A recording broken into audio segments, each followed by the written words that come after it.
minha amiga, olá, meu amigo, como é que vocês estão? Bem-vindos ao último episódio onde estudamos a introdução ao Livro dos Espíritos. Estudaremos hoje o item número 17, que é quase uma mensagem final aí do nosso querido e precioso Allan Kardec. Então, sem demora, vamos para o texto.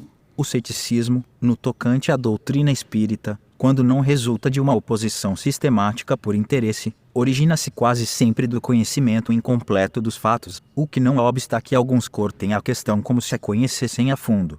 Pode-se ter muito atilamento, muita instrução mesmo, e carecer-se de bom senso. Ora, primeiro indício da falta de bom senso está em crer alguém infalível o seu juízo.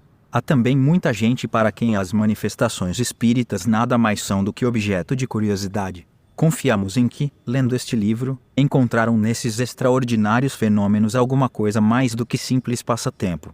A ciência espírita compreende duas partes: experimental, uma, relativa às manifestações em geral, filosófica; outra, relativa às manifestações inteligentes. Aquele que apenas haja observado a primeira se acha na posição de quem não conhecesse a física senão por experiências recreativas, sem haver penetrado no âmago da ciência. A verdadeira doutrina espírita está no ensino que os espíritos deram, e os conhecimentos que esse ensino comporta são por demais profundos e extensos para serem adquiridos de qualquer modo, que não por um estudo perseverante, feito no silêncio e no recolhimento. Porque, só dentro desta condição se pode observar um número infinito de fatos e particularidades que passam despercebidos ao observador superficial, e firmar opinião. Não produzisse este livro outro resultado além do de mostrar o lado sério da questão e de provocar estudos neste sentido, e rejubilaríamos por haver sido eleito para executar uma obra em que, aliás, nenhum mérito pessoal pretendemos ter, pois que os princípios nela exarados não são de criação nossa. O mérito que apresenta cabe todo aos espíritos que a ditaram. Esperamos que dará outro resultado, o de guiar os homens que desejem esclarecer-se, mostrando-lhes, nestes estudos, um fim grande e sublime, o do progresso individual e social, e o de lhes indicar o caminho que conduz a esse fim. Concluamos, fazendo uma última consideração. Alguns astrônomos, sondando o espaço, encontraram, na distribuição dos corpos celestes, lacunas não justificadas e em desacordo com as leis do conjunto. Suspeitaram que essas lacunas deviam estar preenchidas por globos que lhes tinham escapado à observação. De outro lado, observaram certos efeitos, cuja causa lhes era desconhecida, e disseram: deve haver ali um mundo, porquanto esta lacuna não pode existir e estes efeitos hão de ter uma causa. Julgando então da causa pelo efeito, conseguiram calcular os elementos e mais tarde os fatos lhes vieram confirmar as previsões. Apliquemos este raciocínio a outra ordem de ideias. Se se observa a série dos seres, descobre-se que eles formam uma cadeia sem solução de continuidade, desde a matéria bruta até o homem mais inteligente. Então, o homem e Deus, porém, alfa e ômega de todas as coisas, que imensa lacuna. Será racional pensar-se que no homem terminam os anéis dessa cadeia e que ele transponha sem transição a distância que o separa do infinito? A razão nos diz que entre o homem e Deus outros elos necessariamente haverá, como disse aos astrônomos que entre os mundos conhecidos outros haveria desconhecidos. Que filosofia já preencheu essa lacuna?